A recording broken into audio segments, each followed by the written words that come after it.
Hi, my name is Steena Chamberlain. I was born with prosopagnosia, did not have any idea that everybody else in the world was not.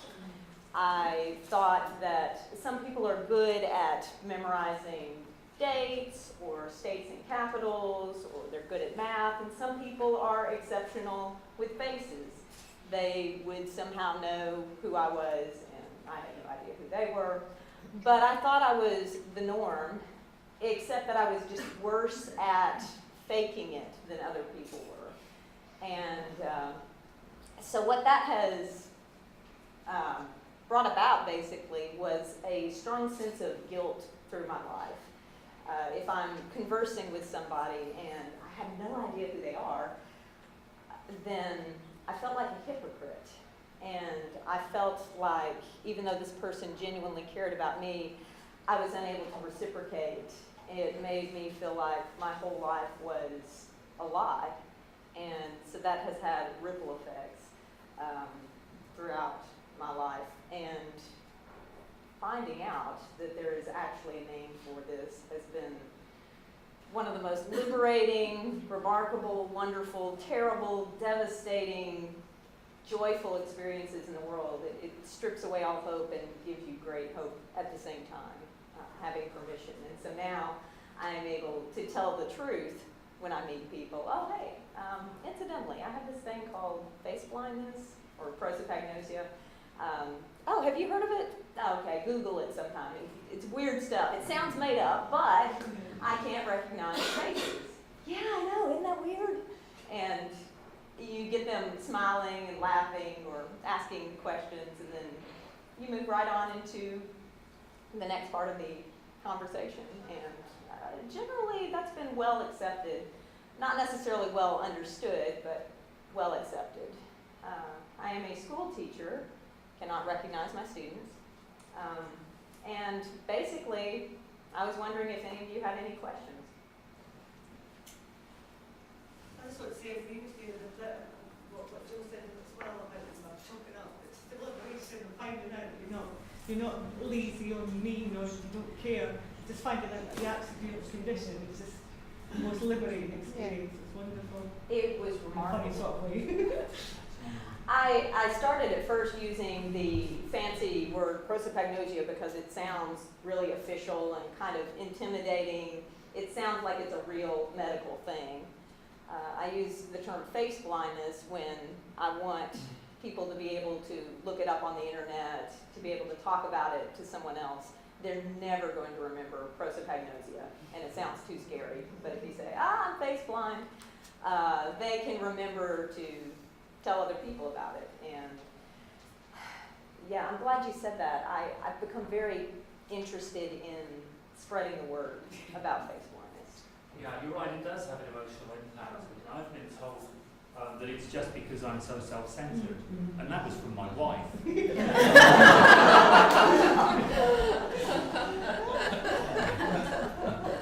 has an emotional impact too, in terms of I've been raised to believe that lying is wrong. It's completely wrong to lie, and that includes making somebody believe something that is not true, even if you haven't actually said a lie outright. But on the other hand, I'm spending every waking second trying to convince everybody I meet that I know them when I don't. And I feel like that's had a really bad, almost an erosion effect on morality. Well, is lying wrong, or is it not, or where does that leave me? And again, being able to tell people it's a real thing. I'm into positive thinking, and I find positive thing of everything. So when I was out shopping with my wife, and I remember what she's wearing, if I wanted women wander off and do things, but if I do see her and she's looking for me for money, I can wander off. That's my positive thing is. And I also do talks at Brain Awareness Day with Ashok. He's going to be talking in a minute, and I put two and two together to recognise people. And one day we'd been in this big in college or university, and there's Ash talking about my brain scan that was on the wall, and there was a picture in between big light, big as that screen. And I said to the guy I was with, I said, you know what, I didn't even recognise that was me up there. And I'm putting two and two together. Ash talking about my scan, that's me.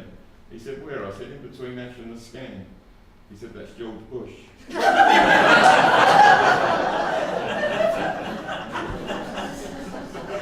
I've often wondered how many books we could fill with stories after stories after stories, just like this.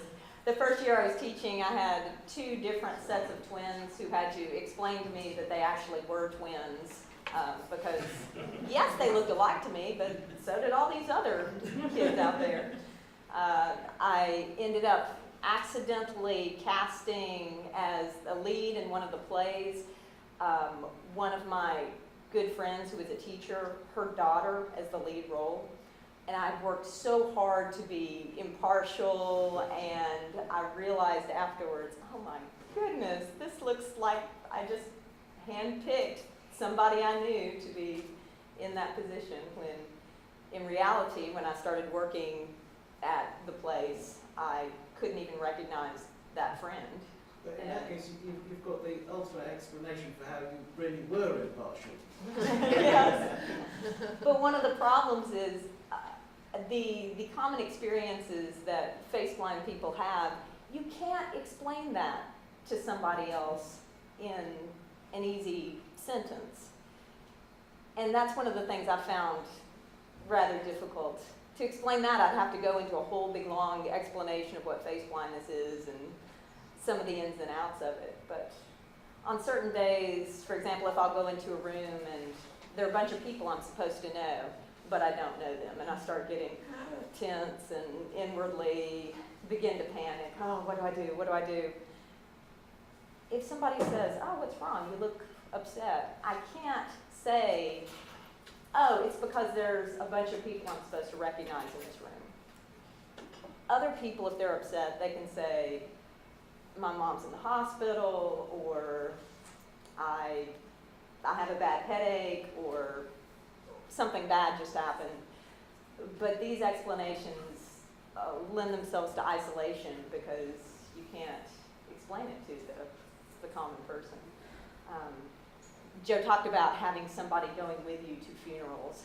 I don't have anyone. I'm single, and yeah, I live by myself. The last funeral I went to, I had to have somebody point out to me the sister who was bereaved that I'd gone to see, because I didn't know. I went to another funeral and I wasn't even sure which part of the building to go into because the name was different and I couldn't recognize any of the faces.